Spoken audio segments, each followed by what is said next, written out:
Our boy Alex Hormozy had a great clip. Let's pull it up. Alex. I love this quote by Idris Elba. He said, "Men fall in love with what they see, women fall in love with what they hear, which is why women will always wear makeup and men will always lie."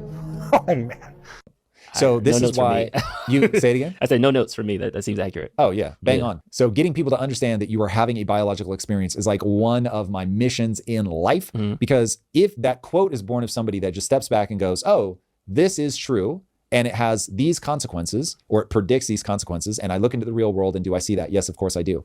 And that's why it always feels weird to say to Lisa, like, look, as you age, you're going to have self-esteem issues because you have unknowingly been valued and thusly valued yourself for your beauty, for your youth, your attractiveness, and that just inherently fails. And it's all going to fail you just as I'm gaining access to more resources, that I'm farther in life in a way that people respect for a man. And so it will create this really weird imbalance where you feel like you're on the decline from the world looking at you, and the world looks at me as somebody who's ascendant.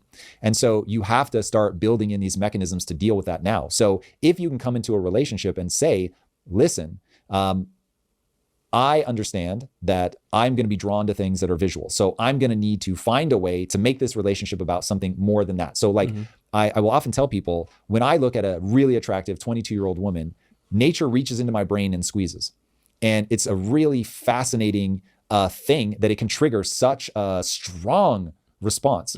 But because I know it's coming, because I know that that's how the human mind works, I've made sure that I've taken the time to lay out what my value system is. Like, do I value the sexual conquest or a new sexual experience more than I value sharing a life with somebody and having a partner that's building things with me, that's created things with me, that I can be vulnerable around, that I can be sick and know that I'm going to be taken care of, that if I were to lose the things that the world considers valuable in a man, like access to resources, that she's still going to be there with me, love me, because we have agreed and reinforced in each other that sharing the life through the ups and downs is the juice. That is the thing that gives us the best emotional well-being.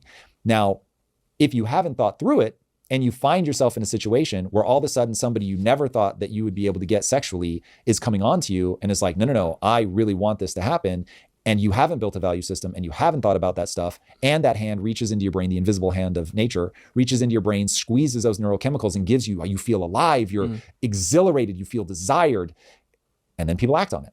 And so that's where I think people get into trouble, is not recognizing that those are the ways that nature is playing on us. So a woman is looking at a man and judging him for, I'm going to be in a really vulnerable position. First of all, just being far weaker than the male of the species. At